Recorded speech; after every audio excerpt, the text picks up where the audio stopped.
This is the last lecture for the course. It's a nice way to end it. It may seem odd as a way to lead a course on faith and justice in the Catholic tradition. And I'm sure from the beginning of the course, it may have seemed even more puzzling. I'm hoping that it makes some sense now. Again, the reality is that, you know, we're trying our best. I've tried my best to tie in justice and peace. Peace is quite frankly a universal thing that we all desire, but we're never quite certain how to achieve it. Once we realize that it's, you know, a fruit of justice, now we have to ask ourselves the next question, you know, what is justice? And once we determine what justice is, how do we achieve that in a pluralistic society? And that becomes difficult. So, you know, oftentimes these things go into intellectual endeavors. Perhaps we have arguments about what is or is not ethical or moral. But I'm trying to make the claim here in the end is that it has a lot to do with our understanding of beauty. And it seems very odd to say beauty will save humanity, which is a line from Fyodor Dostoevsky. And you'll see a couple literary figures I'll talk about today, again, C.S. Lewis, Dostoevsky, Dante Alighieri, Alexander Solzhenitsyn. I'm convinced that in our day and age, perhaps in every day and age, the only way to really get a truth across is through fiction, which is why fiction is never, you know, non-true. It's maybe non-historical, but it's never non-true. It gives people a different, I guess, approach, certain truths that they might otherwise either be opposed to initially, that you couldn't even get it out of the, you know, out of your mouth and form a sentence, or they wouldn't consider otherwise. So sometimes if we can embed these things into, you know, art, whether it be literature, music, dance, any of those things, I think it's important. So what I want to talk about here is, you know, our desire for unity. Again, it's like peace. Everybody wants us to be one. Doesn't matter who you talk to. And it was in that song, even though I criticized John Lennon's Imagine, that was the foundation of it. Most people that are trying to ascertain particular rights or to right or wrong and justice that they have in their particular group, the goal has to be unity. It can't just be to achieve your own, you know, your own, how do you want to say, concept of what is or is not true. But the problem here with unity is that we're never quite certain how to get to it. It's one of those elusive things that it sounds good, like we should all be one. It's in the same way that, you know, why can't we all just love each other? They roll off the tongue quite easy, but we struggle with this. And we're all products of our culture. I've said that a few times. So, you know, in today's day and age, you hear the term diversity quite a bit. Now, how does diversity work with unity? Well, it's because we're not all same. So there's things that are different amongst us, and, you know, nobody want to eat the same exact dish every single day. There's nice to have change. And I think the various aspects of race and culture and ethnicities, all those things are very important. You know, and I've shared with you before, the ethnic neighborhood I grew up in, that was quite diverse. But we were all kind of in the same boat economically. We're all in the same boat in terms of prejudice. We're all in the same boat in terms of, you know, immigration and such. But we celebrated each other's diversity. And I think that's important. So, you know, I always am careful when somebody uses the word diversity because I don't really know what they mean. I usually stay out of the argument.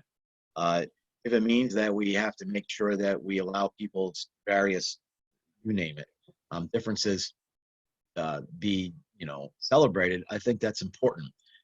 What I do get concerned about sometimes, and it takes a deep reflection to get to the bottom of, you know, if this is what they're saying, is that oftentimes diversity could be just a rally cry for we need more people to think exactly like me. You see that sometimes. In other words, we want different thinkers, but we want all those different thinkers to think exactly how we think differently. Sort of irony. So I oppose that 100%. And that sometimes it happens. It happens in all kinds of arrangements. So it's not diversity for diversity's sake. It's diversity because there's something in each of those, you know, whatever it is we're talking about, race, ethnicity, culture, they contribute to a particular whole.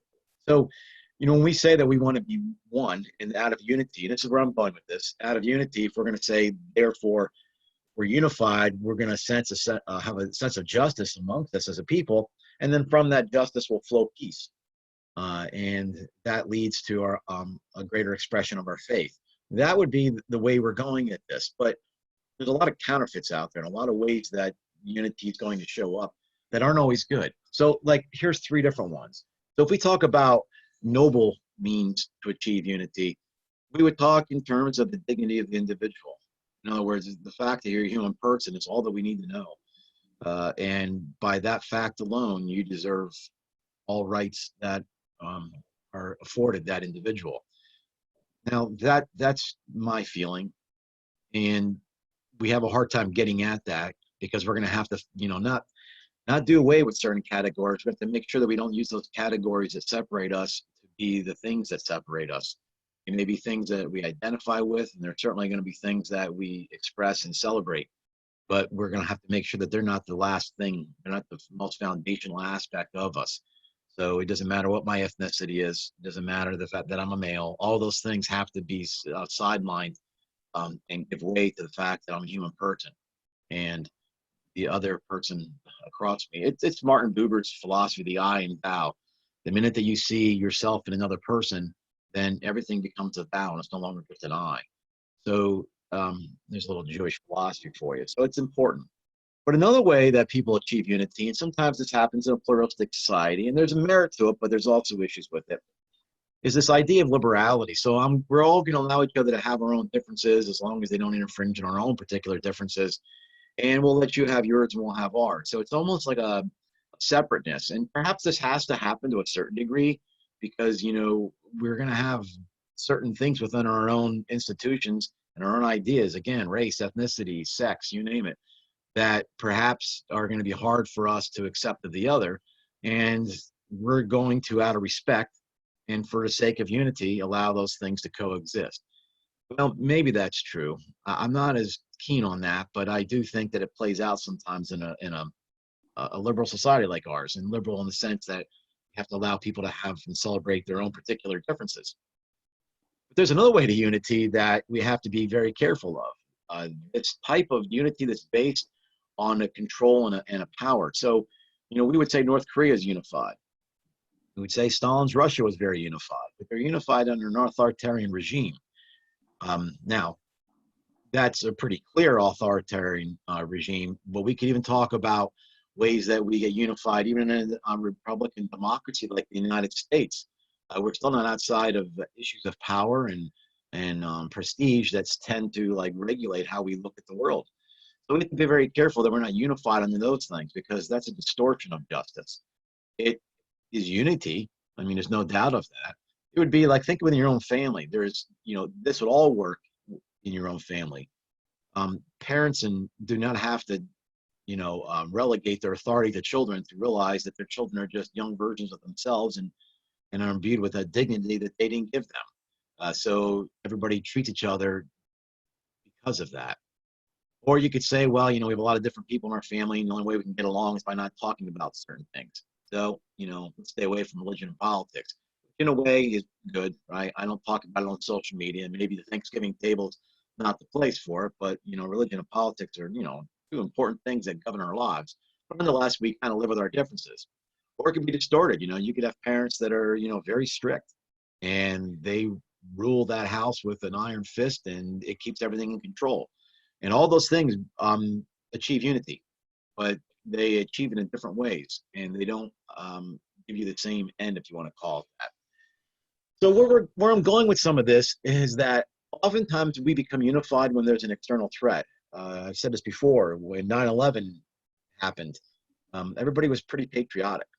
Nobody thought that it bled into nationalism. Today, you don't see it as much. So here we are with COVID-19.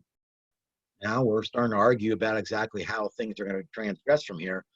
But the reality is that we know that this is not something, and let's forget about right now any conspiratorial type ideas. This is a virus that we are fighting against. It's not an individual, all right? It's not a nation. So an external threat has a way to congeal people and have them come together and almost forget about the differences. So even if prejudice and racism and all types of, isms still hang in there, in times of conflict as within a family, right? I mean, if somebody gets very seriously sick within a family, all the pettiness sort of goes away. Maybe not entirely, but at least doesn't, govern us as it would otherwise. Not the same way here. Okay? Now, Alexander Solzhenitsyn, for those of you that don't know him, is a Russian author. He's written so many good things. And if you think your life has problems, and if you think you're not allowed to say the things that you'd like to say, you should grow up in mid 20th century Russia. He spoke out against Stalin, and for that he was put into the gulags, which were forced prison labor for 8 years. He was eventually allowed back into Russia after that was after he served that time. But further writings he had, one, you really should read some of this stuff. That's one of his books, August 1914. He also was very famous for the Gulag Archipelago, which he exposed, how socialism brought to its end, ends in those types of, unity under, forced labor.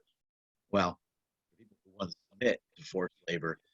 And for that, then he was exiled with his own country. So he wound up in the United States. And after the fall of the Berlin Wall in 1989, he was repatriated, if you want to call it that, as a citizen of Russia, and then he died there. But nonetheless, he talked about this. He says it's universal law. Intolerance is the first sign of an inadequate education.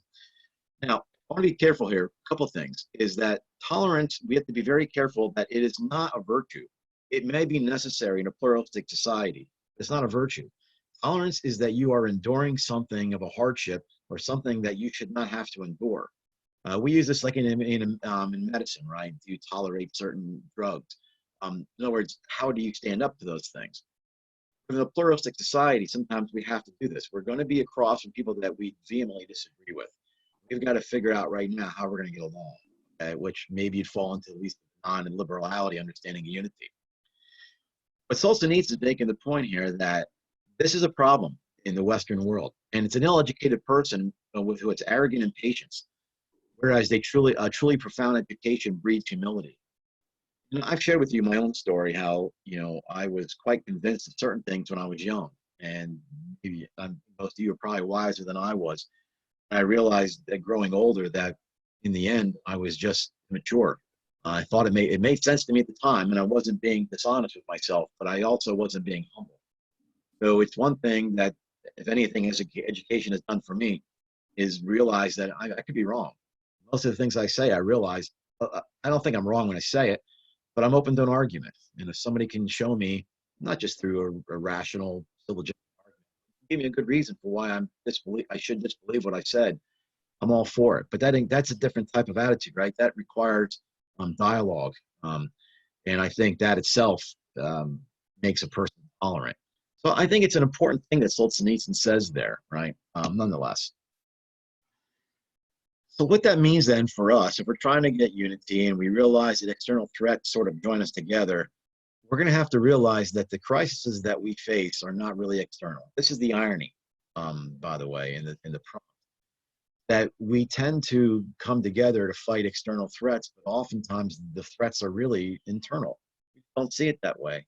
So even if we're going to try to make a case for some instituted prejudice, let's say there's economic systems that suppress particular groups, even if we can make the case that those are true, there's always individuals.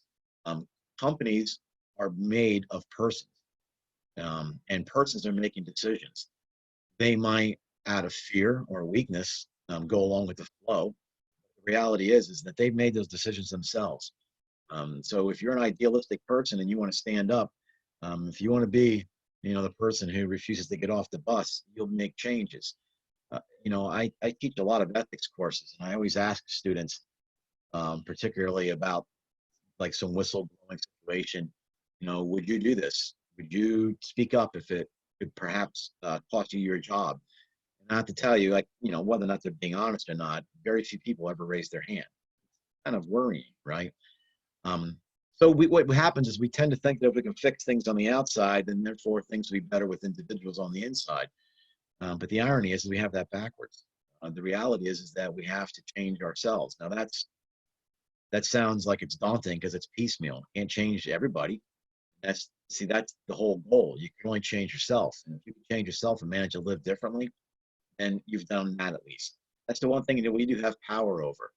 So, we're still trying to connect this whole idea of faith and, I'm sorry, injustice to our faith. So, for those people that hold a faith, particularly in our instance, a Christian Catholic faith, it's extremely important that a person transforms their own lives through grace. So it's that external, internal understanding of grace. Anyway, leave it there. Now, the reality is that, we're always up against these issues of power and money. It's what, in the end, most people want. And they only want money because of power. If a person had power with no money, they can have anything they want. They wouldn't need money to buy it. They would just have others do what they need to do for them. And this is, I've made a lot of cases throughout the course about the issues with money and finances and such. And, the idea of living simply and being self-sustaining and such, it comes down to the aspect that you're voluntarily giving up power, which is sort of, disconcerting because it makes us vulnerable. The reality is that we should be vulnerable. Human persons need each other. And that's just a recognition of that. But it's a tempting thing to put yourself into somebody else's care. And we want to be self-sufficient and have enough means to cover ourselves. And we think that somehow that gives us some sort of peace. But it's really an artificial peace.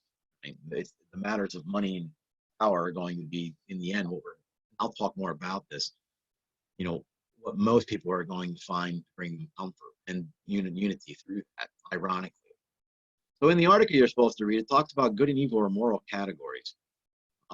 So we could talk about evil in the world, but we have to be very clear that even if we frame it like in terms of structures of sin, in other words, economic structures, where, like say in a corporate situation, we don't know who to blame when something goes wrong.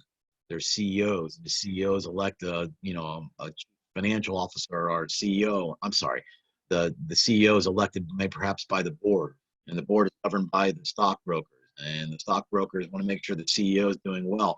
So when somebody's doing something unethical in that situation, we don't know what to blame on. Well, that's a structure of evil, and it's institutional, but it's also put in there and upheld by individuals. So we could really only be accountable for ourselves, and in a Christian sense, that's all we're ever accountable for. There's nothing outside of our own particular morality that we're not going to be held accountable for other people's shortcomings and sins. The reality of it. Now, here's the issue. If we're going to say that morality is a category, then based on good and evil, if you want to say just based on good and bad or convenient and inconvenient, I don't care how you want to frame it, we leave this to be something subjective. In other words, if we start thinking that your truth is your truth, what you find beautiful is what you find beautiful, and what you call good is only what you call good because it's good for you, but it may not be good for me, we're going to have a hard time thinking that morality is something objective. When do we do that? We're going to have to start to say, well, then how is it that our morality has any export to another person? In other words, we don't, because most people we know, and I'm sure you are and I we try to be nice people, which means we want to be tolerant, and tolerant sounds to be accepting, but that's not what tolerant means. So we don't want to impose our morality on other people, and you hear this all the time. Nobody, especially with the Catholic Church should not impose its morality on other people. Well, okay. Whose morality then comes to the surface? In other words, do we just find a lowest common denominator? I don't think anybody would agree with that. That's ridiculous. But every rule, every law is in a position of somebody's morality. The minute that somebody calls adultery wrong, do you think it's wrong for somebody to lie? Where did you come up with that? It's just your morality being imposed on somebody else. So again, I teach a lot of ethics courses, and ethical relativism is pretty rampant in our time. I don't know that it's new to our time, but it's rather rampant. And I think it's rampant because it's based on an understanding of being benign and kind. But nobody kind of makes the intellectual jump that the reality is that it's always an imposition of somebody's morality. For us, it's just a choice of whose. Maybe we could all come together as some sort of contract, a Lockean social contract. But as I said before in class, every time you're in your car and you come up to a stop sign and you stop, you're submitting to somebody's authority and somebody else's morality. You might say, well, that's good for the intersection, right? We can't everybody running through intersections without some sort of stop sign, okay, fine. But now you're starting to make a case for what is good for driving based on an understanding of driving. That may sound very silly, but you can do the same thing with the human person. Start talking about what is good for the human person, and then those rules and laws are based on the human person. Who decides these things? That's been part of it. So here's the fear. If morality is subjective, and all we're going to say is it's your beauty and my beauty, your goodness and my goodness, your truth and my truth, your morality and my morality. Well, then what's going to govern our politics, our science, our laws, our economics? What does this? I mean, this is just a logical question to ask. I mean, I've done my best throughout this course not to be dogmatic and trying to shove the Catholic faith down anybody's throat. But this is nothing that has to do with Catholicism per se. It's just that you have to come to the conclusion that if you're going to say, there's a public self and a private self, and the public self cannot be governed by the private self, then what governs that public self? And when I hear a politician say, this is what I believe, but I don't think I can do this, I get a little concerned. What's governing that individual's, morality? And how is then morality connected to politics, science, laws, and economics? And who determines these things? Well, here's the answer: power and money. If they're not determined by some morality that we're all going to at least, have a discussion about, even if we can't come into full agreement on, it's going to come down to who has the most power and who has the most money. One of the biggest lies I remember them telling us when I'm in the 70s growing up is you can be anything you want. You guys want to be president, you can be president. There wasn't anybody in my class that had shot in hell for being president. You need so much in order to get to the right place. It's almost like, think of where our presidents have gone to, first of all, a lot of them have law degrees, and where do they go to school? The reality is those options aren't open for everybody. People that have power have usually one goal: to maintain power, which is why I never get into partisan bullshit, because that's all it really comes down to. The party that's out of power, they have one goal: they want to be in power. The party that's in power, they have one goal: they want to stay within power. And that's all it is. And the people that aren't in power, they're always outraged over the party that is in power. The party that is in power, they forget how outraged they were when they were out of power. So we're coming into an election year. If Trump remains, there's not going to be a lot of difference in the world, in my view. If Trump doesn't remain, all you're going to see, and keep an eye out for this, and if it doesn't happen in 2020, it'll happen in 2024. You're going to see an exchange of outrage. All the groups that were pissed about everything this president does, they're going to forget about it. And everybody who was in the group now and did what they did now in 4 years, they're going to forget about it and be pissed at the other group for doing the same exact thing. You guys saw that in the immigration discussion we had, right? You watched the video. Not much has changed from 2011 to 2016, but nonetheless, we still argue about it. So again, this is all about unity and justice. So we can't let this up to power and money. There has to be something else. There has to be. And that's what we're trying to get at. And I'm trying to say that beauty is going to bring that. Now, here's the thing. This is the religious component of this, is that, we have become secularized. Now, a guy who was on my PhD committee wrote a book. Well, he's quite famous for talking about the myth of secularization, John Milbank from the University of Nottingham. The reality is that most of these laws and rules and traditions that we have in our secular world are just remnants of religion, that people don't want to admit. Now, from a Christian standpoint, and this is not exclusive to Christianity, we're trying to say that there's a desire within a human person that wants something transcendent. You want something beyond yourself. That's a spiritual thirst, right? So people are thirsty. Remember, the unquenchable thirst. You can be, lying dead of, dehydration next to a well full of water. We find every which way to fill those urges. We usually do it, through physical things. We acquire, material gains. We look for, perhaps it could be, sex, money, power, you name it. We're always finding ways to appease ourselves of those things. So if we are spiritual beings, if you honestly believe that a human person has a soul, and that soul did not originate in a temporal earth, and it's not going to end upon death, then, if that is you, then you have some difficult things to start working through. How does the spiritual state fit into my life? It can't be a sideline. If the soul is the spiritual and transcendental act, a part of the human person, then it's a fundamental part of your person. And by the way, it's not half of you. It's not like we have a body and a soul. We're integrated beings from a Christian standpoint. So we struggle with this. And going back to Solzhenitsyn, now he gave a talk at Harvard on graduation back in 1978, and it's a good read. It's called A World Split Apart. It's a very short book. I think I even have the actual book. I'm sure I do. But all this stuff's PDFs online. It's Gutenberg project and such.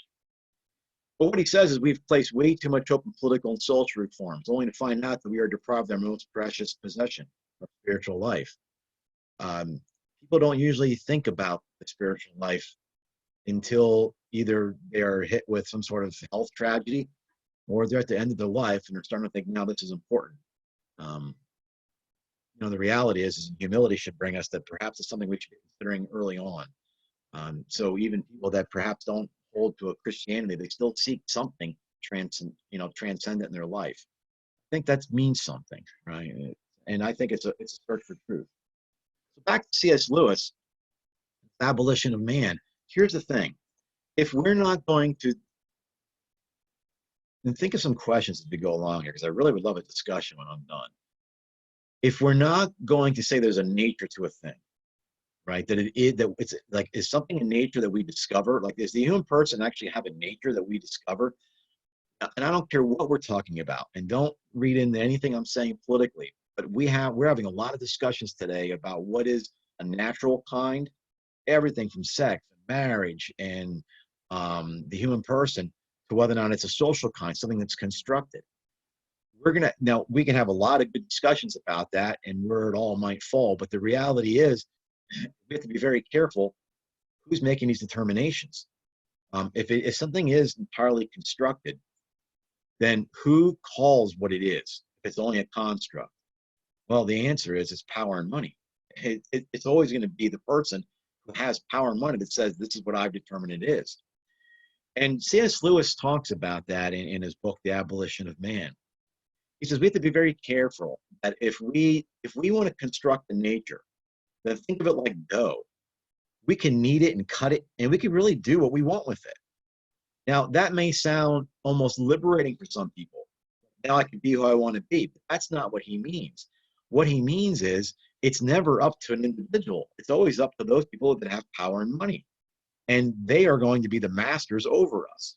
So it's going to be whatever their pleasures are, and they will be the ones that shape this. And they're going to have no other motive, he says, except their own natural impulses.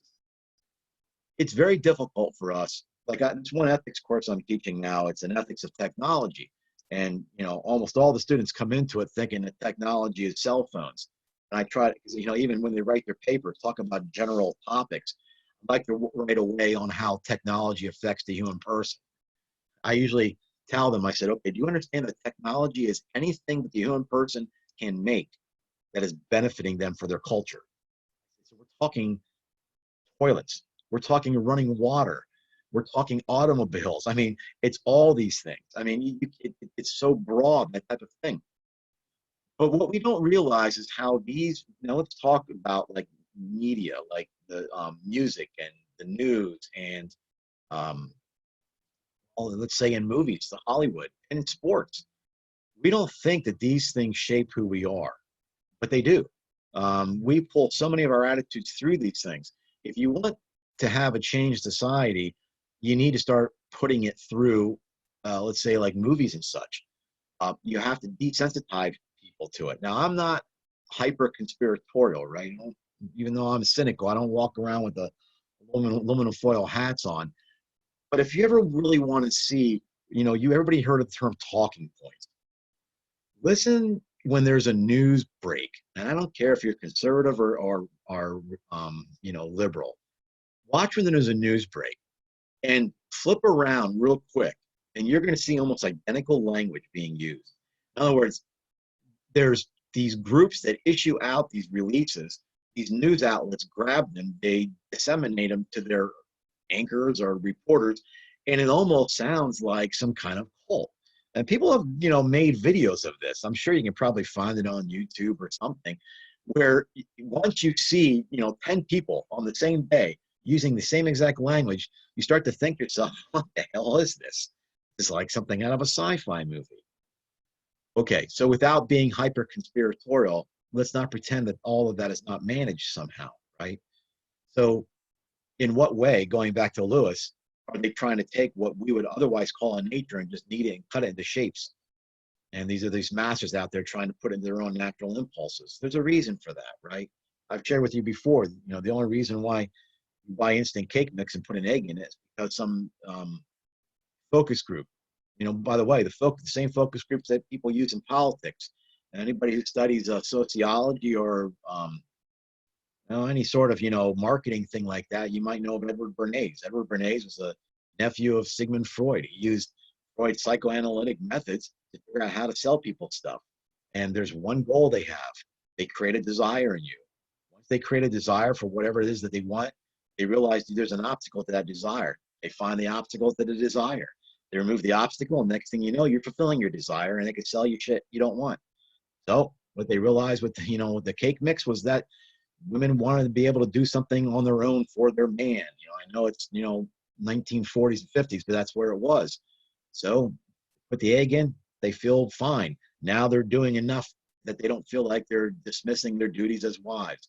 On an obstacle, remove the obstacle, sold them product. To this day, we're in it. Most things go like that, right? So that's just being a thoughtful, independent person, nonetheless. So now my idea of beauty will save the world. This probably sounds a little odd at this point, but if I've been trying to make the case that beauty is the bottom rung of the epistemological ladder, and Solzhenitsyn calls it actually like the Trinity, right? Beauty, truth, and goodness. He doesn't mean that like in the God Trinity. He relates it to that. That somehow these three things are always going to have some sort of hierarchical path that's going to bring us to goodness. And if we don't have some sort of objectivity as to what is or is not beautiful, again, we're not talking about particular taste, then we're never going to come together on what is or is not true. But your truth and it's going to be my truth. So when you hear people out there talking about facts, right? I mean, that you hear that so much in the media today. People don't like facts. Facts are not self-interpreting. And that always drives me crazy as a logician. Somebody says, just give me the facts. Well, then why do we have two lawyers representing two different sides in a court case? Why do you need that? Put all the facts on the table and let the facts explain themselves, but that's never the truth. So when you hear people say that, you have these facts, I have those facts, there's always competing facts. It's always the case, right? This is another thing that certain groups are seized on. But the reality is that still speaks to the fact that, if beauty is something objective, if we're going to call it objective, then we have to start figuring out why is this the one thing in our own society that we speak so little of. Nonetheless, Pope Francis, he says, beauty as much as truth and good leads us to God, the first truth, supreme good, and beauty itself. But beauty means more than truth or be good. To say something is beautiful is not only to recognize it intelligible and therefore lovable, but also in specifying our knowledge, it attracts us and it captures us with a ray of igniting marvel. Now, this is the nice thing about beauty, that it can really catch us unaware, right? Again, it's these beautiful moments that we don't even know how to quite wrap our minds around. And I think fiction, to be honest, I'm going to come back to that. I think fiction actually does one of the best jobs on this. Anybody here, well, let me put it this way. Has everybody here seen Beauty and the Beast or read Beauty and the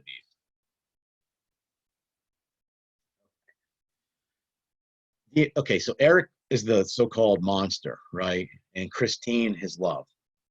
If you read it or if you watched the various, film adaptations or plays of it, there's a moment towards the end where Eric gets Christine to himself and he captures her and holds her almost prisoner, if you want to call it that. And she stays though willingly because of the love for her boyfriend, right? You want to say that her love interest. She'd rather see him free than for herself have the autonomy of freedom. So Eric, at this point, gets closer, and I remember he wears a mask, right, because he's been disfigured. And he calls himself Baragada. You have to read it. It's a much better book to read than the play. And at one point, her love transforms him. Now, this sounds just like hyper romantic, right? Like, oh, this is just a fictional account. But remember, fiction is a purveyor of truth, and there's something here that LaRoe's trying to get at. So when he finally realizes that he has captured her and he possesses her, but that possession is not love. Remember, we talked about love and free will. And she actually kisses him with absolute tenderness. It wasn't a fake kiss to pretend she likes him. She kissed him with a tenderness, almost a yielding to him. But the minute that she did that, he sort of, we would call this like a sublime saturation, right? He could no longer contain all of that. And it even says in the text, he removed his mask because he didn't want to lose one drop of her tears. And at that moment, it's almost like love burnt through him. And he realized that what he had had of Christine, this possession, nothing of love. And he says, now go. That was a transformation of a human individual. Now, I know it's fiction, but there is no law or system or political, sort of scenario that you can come to make people do those things. It was an inner transformation that was a person-to-person contact. Those types of things are beautiful. Why are they beautiful? Because we see at that moment everything is in right order. Everything is as it should be. Now, if that's not objective, then what would be objective? Right? That's a subjective experience in the sense that those are individuals who had those experiences. But that experience, if I just relayed to you, would have no merit, no bearing, nor would it have any merit in anything that we think if it were not something that we held objectively. So we relate to it in some way. That's the import of beauty. Okay. So in that way, Dostoevsky says beauty will save the world, and Solzhenitsyn, if you read his literature, he thinks in the beginning that was a ridiculous statement until he finally concludes that it's exactly as it should be. He actually calls Dostoevsky the prophet, right? Okay, so let me give you one last thing, and then please some discussion. In Dante Alighieri's divine, let's just say the Divine Commedia, in Paradiso, let me back up just so I can reiterate there. That what you see there is Dante. Okay, Dante Alighieri starts out in his mid part of life, so his mid-30s, and he's met at the woods. I won't go through the three animals that he meets, but he's going into dark woods, and eventually he's met as he enters the woods by Virgil. Now, all this is allegorical, right? Virgil represents reason. And reason is an extremely important thing in our lives. So reason is going to be Dante's guide. So everywhere Dante goes through the Inferno and then through Purgatorio, all the way up to the Mount Purgatory, he's guided by reason. As he starts to enter Paradiso, paradise, Virgil cannot go there. Now, they play off of the reality that they say Virgil was a pagan poet, so therefore Virgil couldn't go to heaven. But that's not the idea. They're not trying to make a dogmatic statement. What he's trying to do is to try to say reason has its limits. Once you get into the transcendent understanding of the human person, aka heaven, then reason can no longer withhold its power. So who is he met with by there? But he's met with one person he's loved his whole life, in English, Beatrice. Beatrice he met as a young girl. She was 13. He only ever saw her once, and he never touched her. But almost everything he ever wrote was for her. I mean, this was like a love that you couldn't believe. And there's other about her too. But he's met with Beatrice. Now, what does Beatrice allegorize? She allegorizes revelation. So now, when reason has lost its ability to carry us any further, only now revelation can do so. Interestingly enough, though, as he gets very close to what we'd call like the top of heavens, the inner circles of heavens, even revelation ceases. Think of that in terms of even Christianity, the Bible, and sacred tradition, all those things. They're going to lose their reasons for existence too. At that moment, he's actually met by a mystic, Saint Bernard of Clairvaux, because at some point everything becomes experiential. Reason no longer does it, even revelation no longer does it. And even when Saint Bernard is there, the Theotokos, the mother of God, she actually has to come and condition Dante so that even in his own state, he can see the inner life of the Trinity, the beatific vision. Because the reality is otherwise he would not even be able to assume that. So what you're reading here on the top are literally the last lines in the last canto of the last part of Dante's work. And he says, Here my power rests from their highest fantasies. Already I can feel my inner being turn. In other words, there's something of the human's essence now that is being ontologically conformed, the being upon which it was drawn. He then says, instinct and intellect are balanced equally. So when we talk back in the mythos of Genesis on how the fall represents this disordering of our passions, in other words, we no longer do that which is good for us. At this point now, they all come back into perfect alignment. So it's almost like a recreation. It's a restoration of what the person was before the human fall. And then he says, and is in the wheels whose motion nothing jars. So it's a spinning inner Trinitarian life, right? The Father giving himself to the Son receiving the Father, and the Holy Spirit, communicating this love back and forth.